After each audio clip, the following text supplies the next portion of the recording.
baax ñëpp ñi nga xam ne jàppoon ci xibaar yi ba muy yemb Isaaxa Diagne moo fare woon ci xarale gi réalisation Pierre Edouard Faye ci kàddu gi seen mbokk Seydina Omar Ba ñu leen di ñaanal mucc gu sax te ànd ak xéewal yàlla na ko yàlla tuur ci askanug sunu gaal yendoo jàmm.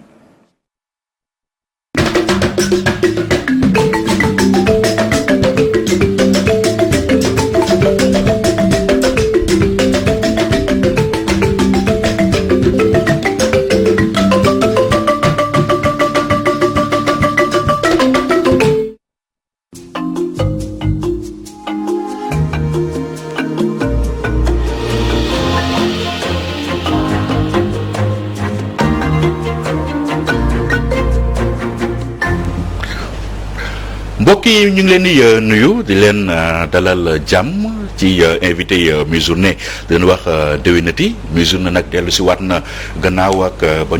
ñu toogee weeru koor gi yëpp bàyyi woon yeneen i programme tey nag ñu am mbégte di ko reprendre ak Mamadou Kassé nekk directeur général bu SICAP nekk aussi responsable APR fële ca Tambacounda. Monsieur Kassé ñu ngi lay nuyu. Pierre Edouard ñu ngi lay fay ñu ngi nuyu aussi téléspectateurs yi di profiter ci li nga wax nii pour baalu ak ñëpp di leen baal ak di vraiment wax leen déwénati te yàlla may ñu teewaat ko fi ay déwén yu bëree bëri incha allah. amiin ñu ngi lay gërëm bu baax yow tamit ci li ngay ñëw wuy si sunu invitation. alors actualité bi nag mooy li journaux yu bëri xëyee tey di mbirum professeur Abdoulaye Bathily moom nag dafay ñaawlu ni Macky Sall yore réew mi te nee na président Macky Sall daanaka dafa sax wor ñi nga xam ne ñoom la àndaloon ci assises nationales yi ndax ba muy signé charte de bonne gouvernance démocratique des assises waxu leen woon loolu lan ngay tontu professeur Bathily. waaw xam nga dama naan sax bon man awma pour tontu ko mais damay wax sama xalaat rek ci li nga xamante ne moom it xalaatam rek la joxe parce que noonu rek lañ ko war a mën a jàppee d'abord man dama jàpp ne assise nationale kuréel la woon bu am solo boo xamante ne ci opposition dafa dajale woon sénégalais yu bëri ñuy waxtaan ci li nga xamante ne moom mooy réewu Sénégal naka lañ ko war a téye te loolu nag xalaatu ñoom la woon amoon na yeneen xalaat d'ailleurs sax président de la république bi nga xamante ne moom mi ngi bëgg a laaj réew mi moom ci boppam daa amoon loo xamante ne moo doon xalaatam di gis-gisam mu tënk ko ci programme bu ñuy wooyee yoonu yokkute léegi ba nga xamante ne aussi jamono boobu waroon nañu waxtaan ci tolluwaayu réew mi ak naka la ñuy demee ci élection bi daje woon na ak waa assise nationale waaye ba muy signé waxoon ne tamit ndonte du lépp moom la d'accord waaye am na ci ponk yu am solo yoo xamante ne bu ko yàlla dénkoon réew mi dana ko gestu dana ci gëstu dana ko mën a traduire ci li nga xamante ne mooy acte waaye assise nationale nekkul woon programme bi taxoon ñu fal président bi ndonte nag bi ñu ko falee que jiite woon assise ya muy professeur Amadou Matar Mbow mi ñuy rendre hommage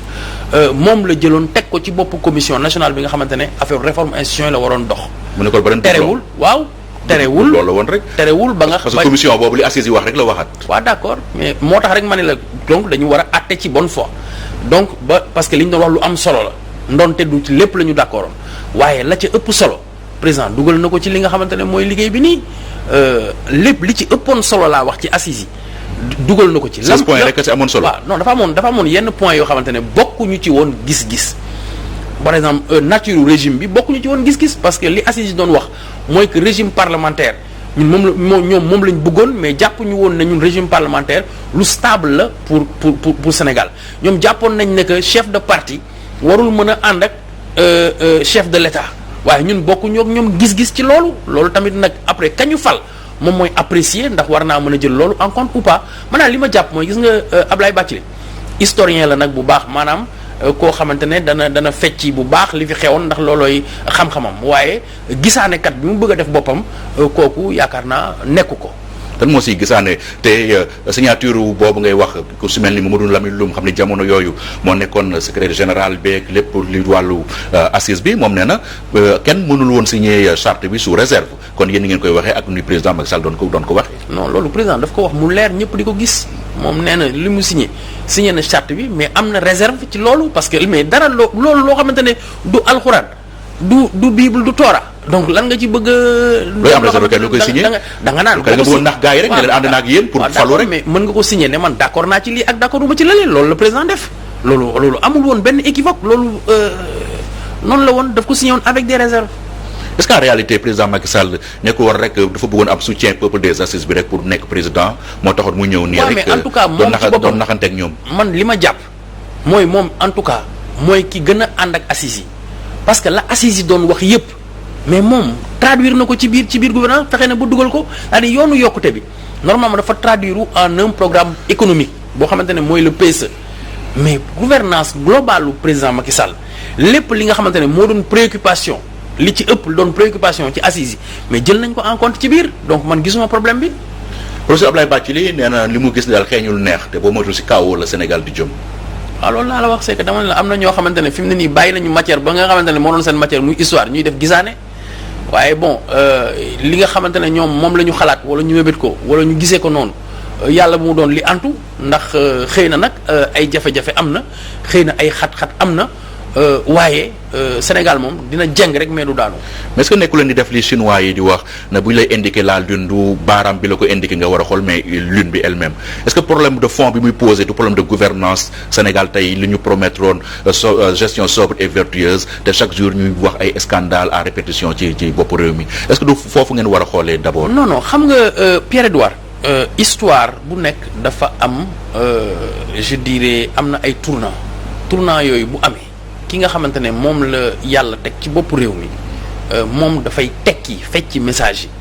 bu feccee message yi xëy na moment boobu noonu dafa def ñëpp gis na def na parce que fii tey ku bëgg a nier ne président Macky Sall dafa liggéey booba da ngaa xeppiwul say bët di xool wala dëkkoo ci Sénégal feneen nga dëkk wala feneen nga dëkkal sa bopp léegi nag dara du doy pour dëkk bu mel ne Sénégal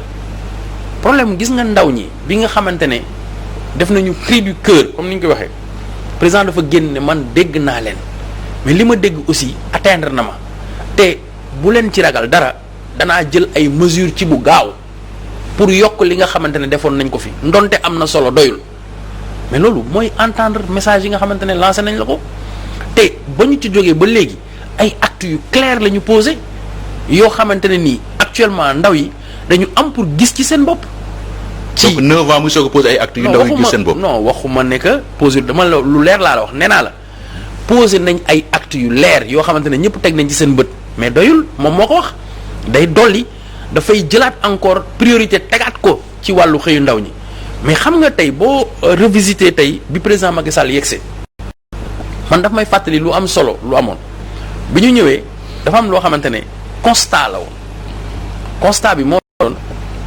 nit ñi ñuy former ñuy ñëw ci milieu de l'emploi di laaj liggéey formation yi ñuy am ak li nga xamante ne moom la nit ñi di soxla pour joxe ko liggéey ci saa si dafa amoon décalage maanaam méngoowul tey da ngay ñëw par exemple nga gis ñaari poste ingénieur yoo xamante ne mënuñu ko pourvoir nga am juróom-benn sociologue yu yegg si te kenn amul lu ñu leen di proposer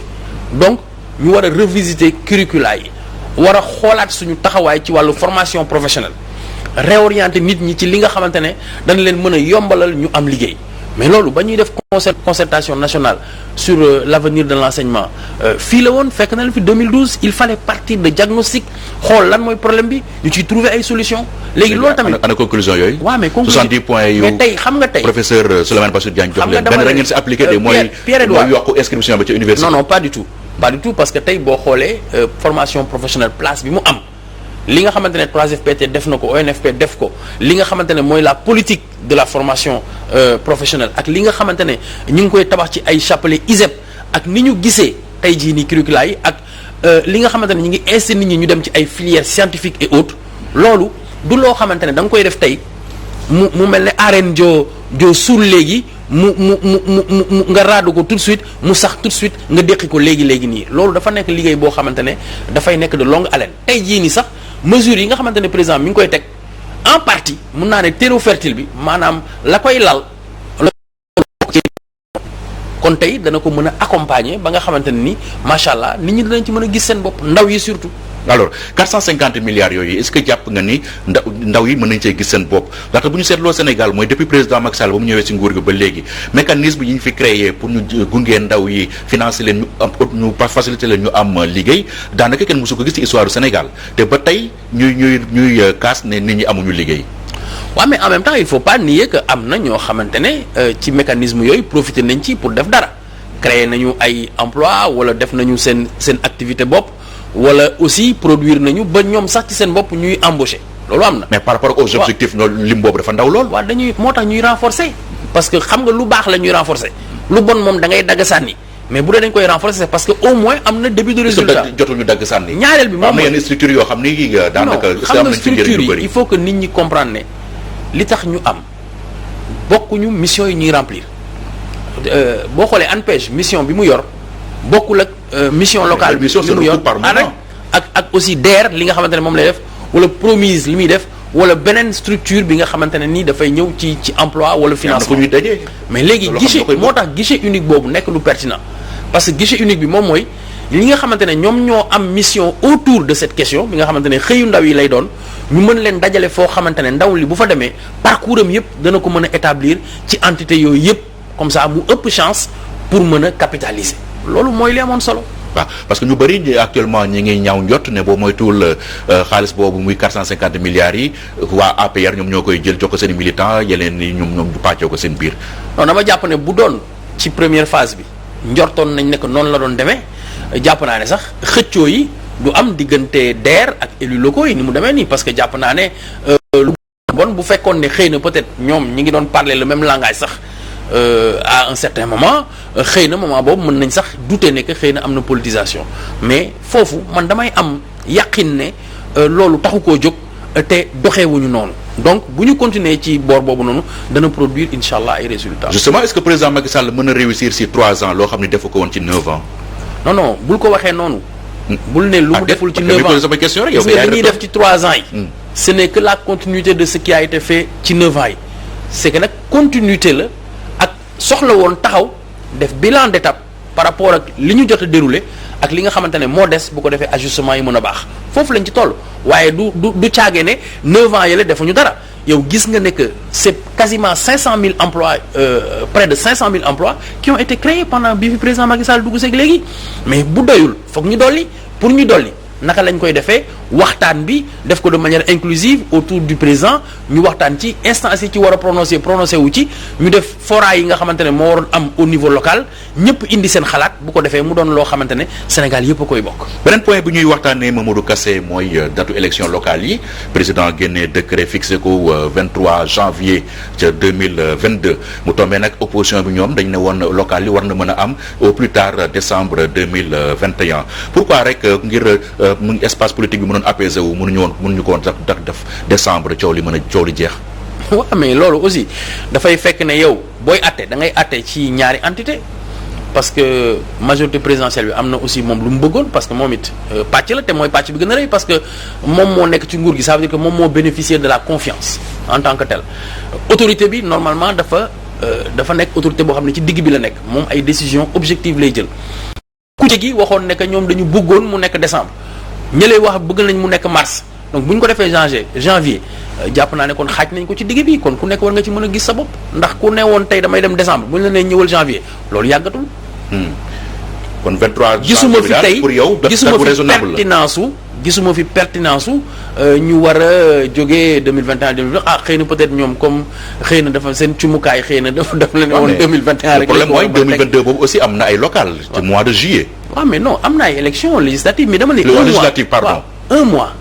un mois en plus ou en moins gisuma lan la mën a nekk problème pour les uns ou les autres. élection kay bu mën a nekk janvier 2022 kay war na mën a nekk décembre 2021. waaw mais un mois du loo xamante ne day yàq dara un mois de plus ou de moins yokk nañ ko fii wàññi nañ ko fële donc c'est la poire maanaam xaaj nañ ko ci digg bi loolu kay mën nañ ko tuddee sax au moins justice. léegi local yooyu ca Tamba bi nga dëkk nag yow lan moo fa nar a doon sa taxawaay.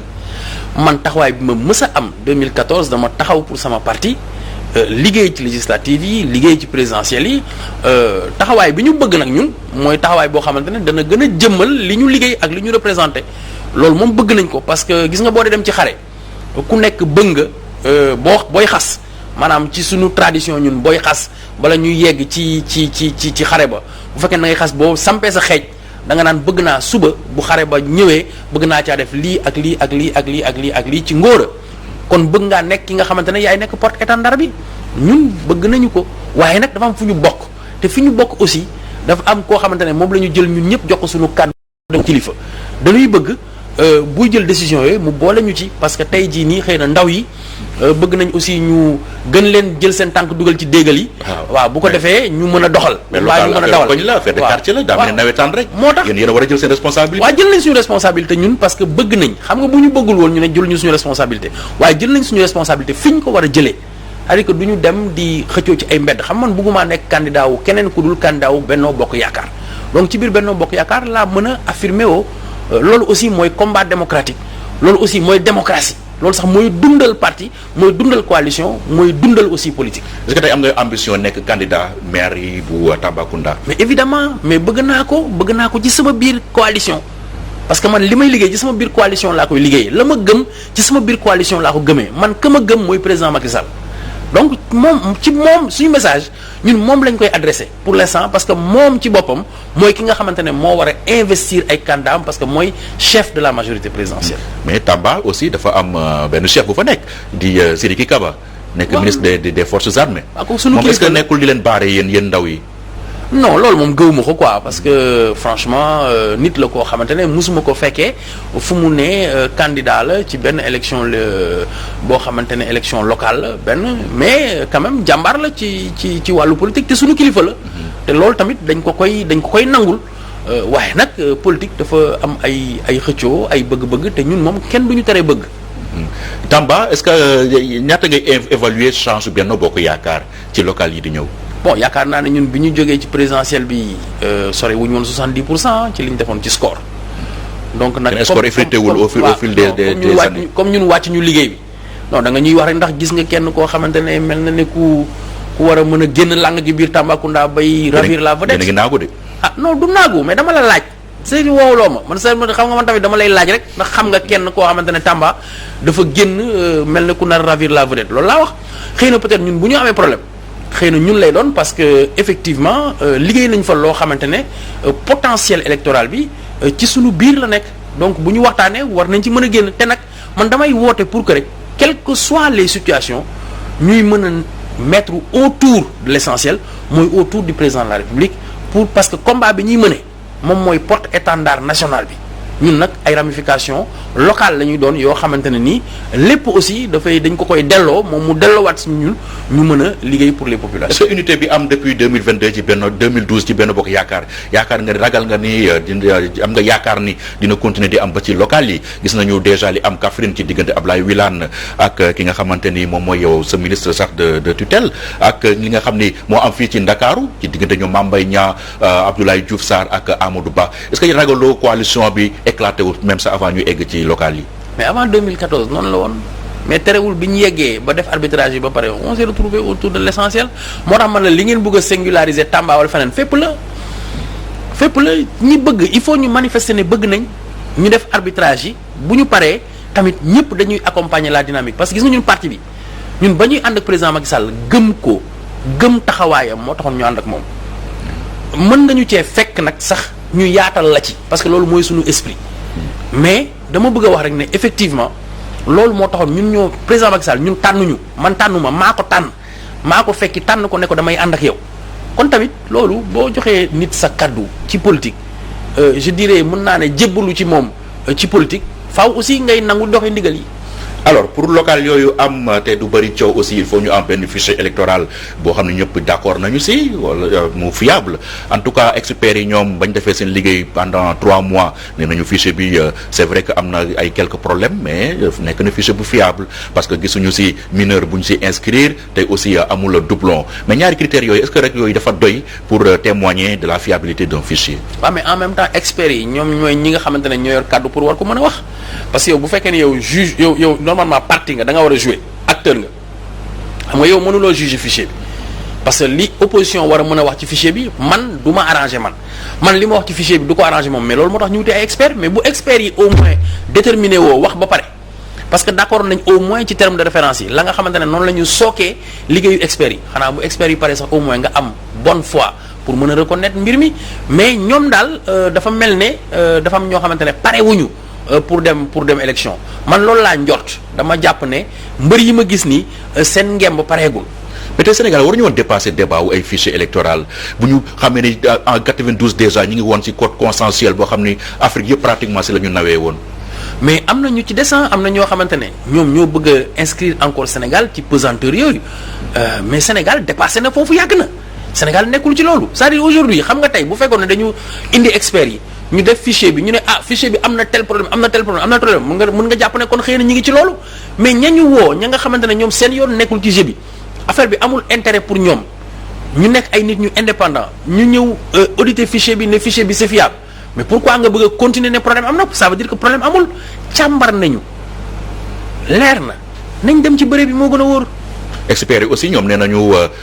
xaaju ndaw yi nga xam ni ñoo toll ci âge dem voter ji inscrire wuñu nekkuñu ci fichier bi. waaw mais en même temps yow xam nga ne que de toute façon y a 1000 chances pour que ñu ubbi liste électorale yi pour que effectivement ñi nga xamante ne nii dañ leen war a dugal ñu dugal leen parce que loolu aussi il faut mu nekk ci sa coobare bopp. il faut nga jóg def démarche bi la démarche citoyenne pour nga dem ñu enrôler la nga dugg loolu aussi dafa am importance. alors beneen problème bi également te lu am importance la mooy CEDEAO ak Sénégal ci wàllum loi sur le parrainage CEDEAO nee nañ loi bi day violer droit de l'homme te itam day violer le secret du vote par conséquent Sénégal daf kaa war a supprimer lan nga ko gisee. gis nga parrainage bu ñu ko deful woon fii ci élection bii weesu 2019 bu ñu demee élection dootuñu ko defati. parce que 115 bulletins nga nar ko teg ci table 115 représentants toog ci benn salle. nga jël 115. non nit ku toog buntu këram rek ne candidat laa rek loolu rek dañ ko war a jël en compte. waaw non mais attends mais en même temps il faut prendre ça au sérieux parce que ña ko waxoon amoon nañu possibilité verser caution bi am nañu base parti bu ñu demee woon parce que fii aussi on a combien de partis politiques. 300 et quelques. voilà donc mi ngi noonu imaginez 300 partis politiques yooyu ku nekk am candidat mais loolu c'est impossible kenn mënu ko gérer. kooku amul benn dëkk ci àdduna. mosul am Sénégal non waaw mais Sénégal élection bi ëpp candidat 15 candidats la woon te 2012 la woon. bu ñu ko deful woon loolu ci loolu lañ naroon présenté wu foofu lañ doon jëm te boobaa di nga fi gis ñu war a voté ñaari fan ñu voté xëy di voté waat di nga gis ne que dina déprécier wu di nga gis ne processus bi dana am problème et que de toute façon bu ñu paree élection bi contestation lay mujjee. mais loolu respiration démocratique la rek. waaw mais respiration démocratique. xanaa dëkku démocratie yi nekkuñu fi. France dafa amul 500 signatures boo xamante ne mooy filtre bi États-Unis dafa amul primaire. waaw feneen ak feneen. France amuñu parrainage citoyen comme bu Sénégal. non foofu parrainage bay gën a metti sax parce que ce sont des élus qui doivent te parrainer 500 élus mais tey jii nii bu doon fii ay élus ñoo war a parrainer kenn mais xëy na dina am problème parce que yow xam nga majorité bi fu mu féete xëy na sax peut-être ça serait vraiment un moyen de disqualifier ñoo xamante ne nii xëy na ñoom bokkul ak ñoom gis-gis. donc mbir mi ngi noonu donc parrainage citoyen moo gënoon wóor mais jàpp naa ne koo xamante ne da ngay wuti pour gagner war ngaa mën a mobiliser au moins 1% du fichier électoral ci loo xamante ne amul vote amul dara yaay fekki nit ki jox ko ne ko jox ma sa carte d'identité signal ma fii fiche de parrainage baa ngi nii am na ñoo xamante ne mënuñu ko woon présenter bon seen làmmiñ présenté woon na 15% mais seen jëf en tant que tel matul woon 0,5% loolu moo doon wax. CEDEAO ñoom nee nañu violation secret de vote ñoo naroon ñëw xajamal processus bi te jàpp naa ne que loolu dafa important parce que état. da nga war a am ay points yoo xamante ne ce sont des points de souveraineté quand bien même da nga bokk ci ay dispositifs sous-régional wala nga bokk dans n'importe quelle entité boo xamante ne même su fekkee ne da nga signé sax ay traités internationaux mais jàpp naa ne que. am na ay constitution des traités yooyu. ñoo nekk suñu kaw loi. waaw mais en même temps je pense que y a des points yoo xamante ne ce sont des points d'honneur et de souveraineté du ma juriste nag. waaye loolu de wax dëgg yàlla. carte d'identité bi nga yor carte d'identité CEDEAO lañ ko tuddee. waaw mais carte d'identité CEDEAO mais ci biir CEDEAO bi carte d'identité Sénégal la d'abord. c'est une carte d'identité de la République du Sénégal boo xamante ne dañ ko estampillé CEDEAO loolu moo fi am. voilà merci beaucoup. jërëjëf Mamadou Kassé directeur général bu SICAP alors 100 000 logements yi foofa la toll. 100 000 logements yi ñu ngi déroulé ñun de SICAP en ce qui nous concerne comme 20 000 la ñu sasoo actuellement ñu ngi déroulé vraiment ci côté boobu noonu SAFRU la ñu nekk di conclure nos dernières conventions pour côté yi nga xamante ne mooy wàllu VRD bi ci suñu site yi. léegi logements sociaux ngeen ni 12 millions loolu ana social bi. 12 millions pourtant baax na de bu fekkee ne que vraiment fay nga ko ci fayin boo xamante ne salaire 100 000 la am par mois nga koy bëgg jox kër 12 millions. waaw mais xam nga 12 millions tey boo génnee la ca suuf sa di jar nga génnee la ca ciment di dugal la ca fer di dugg. nga génne taxe ya ca wër ak lépp li ko wër yow xam nga ne sax ne 12 millions jàpp na ci kër parce que ku attan def 7 millions wala 8 millions ci oto mbaa def 20 millions ci oto war ngaa mën a def xëy na 12 millions ci kër. léegi ban garantie de transparence la mbir yi am est-ce que du ngeen ko def rek comme li ñu doon wax sànq si wàllum 450 milliards yi. jox ko militant APR yi. xam nga plateforme d'inscription du man maa lay dem inscrire Pierre-Edouard Faye yow yaay dem inscrire sa bopp donc ka nga xamante ne moom dafay dem tànqi ca plateforme ba lay dem te plateforme ba du moom moo leen inscrire ñoom ñoo inscrire seen bopp. voilà merci beaucoup. jërëjëf Mamadou Kassé directeur général bu SICAP SA nekk tamit responsable APR ca Tambacounda ñu ngi lay gërëm bu baax. jërëjëf Pierre-Edouard. mbokk yi fii la ñu yem ak yéen ci invité mi-journée ñu ngi leen di gërëm ci li ñu doon suivre di leen jox rendez-vous suba ak jàmm jërë ngeen jëf.